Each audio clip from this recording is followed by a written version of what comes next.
শীতল সিঁদুর তুই মুছে দিলি। না না না, আজ আমি স্বামী হত্যার প্রতিশোধ নেব। আমার একমাত্র সন্তান বংশকে নিয়ে আজ আমি প্রতিশোধ নেব। বংশপুত্র হংসকে ডাকছে, পুত্র হংস।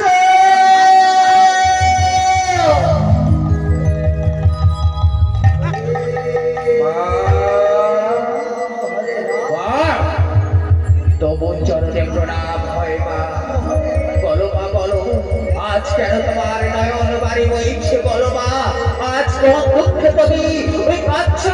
বলো মা, একটিবারে বলো।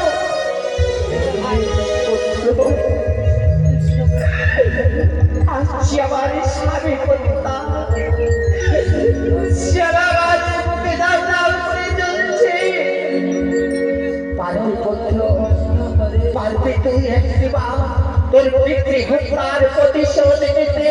বল বাবা। মা মা, শুধু একটিবার বলো, আমি পারবো মা, পারবো। আমি পিতৃ হত্যার প্রতিশোধ নেব। যে আমার পিতাকে ছিনিয়ে নিয়েছে, যে আমার মাকে বিধবা সাজিয়েছে, আজ আমি চিরতরের মতো তাকে প্রাণে শেষ করে দেব। বলো মা, বলো সেই সূত্রকে।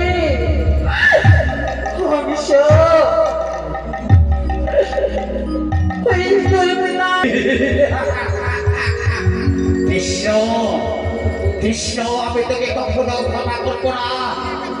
তুই আর তখন যেখানে থাক না কেন, আমি তোকে নিজে হাসতে আমি শেষ করে দিব।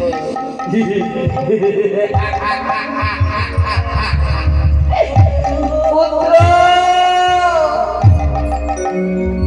তুই পারবি না বাবা, তাই তুই একটি কাজ কর বাবা। আমাদের এই হংস লাগছে যেন ওই সূত্র নাম যেন না করে তোর পিতৃ হত্যা, ওই সূত্র নাম যেন কেউ না করে। এই নে বাবা, আজ আমি তুলে দিচ্ছি। যদি বলেও যদি না শুনে, তাহলে এই নে আমি তোর হস্তে তুলে দিলাম চাকু। তার চিরতরের মতো ওই কৃষ্ণ নাম বন্ধ করে দেবে মুখ থেকে।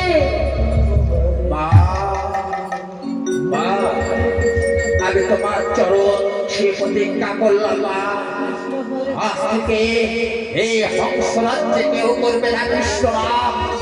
আর যে করবে কৃষ্ণ নাম, আমি তাকে খেলা করবো না। আমি এই চাবুক দিয়ে কেটে তার মুখ থেকে কৃষ্ণ নাম বন্ধ করবো। আমি পিতৃ হত্যার প্রতিশোধ নেব। আমি মাতৃ আদেশ পালন করব। যাও মা, যাও, তুমি নিশ্চিন্ত যাও, যাও। আজ আমি প্রহরীকে দিই আমার রাজ্যে ঢোল সুপে দাঁড়িয়ে দেব। কেউ কৃষ্ণ নাম করবে না। বেশ হবে, বেশ। তবে আমার মনে ছাড়া পেটবে। আমি আসছি পুত্র, আসছি আসছি। এসো মা, এসো এসো।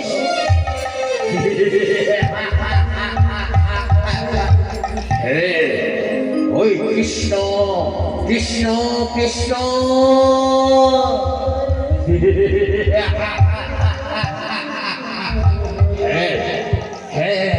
আজ আমি মাতৃ আদেশ পালন করব। আমার রাজ্যে চিরতরের জন্য বন্ধ করে দেব কৃষ্ণ নাম।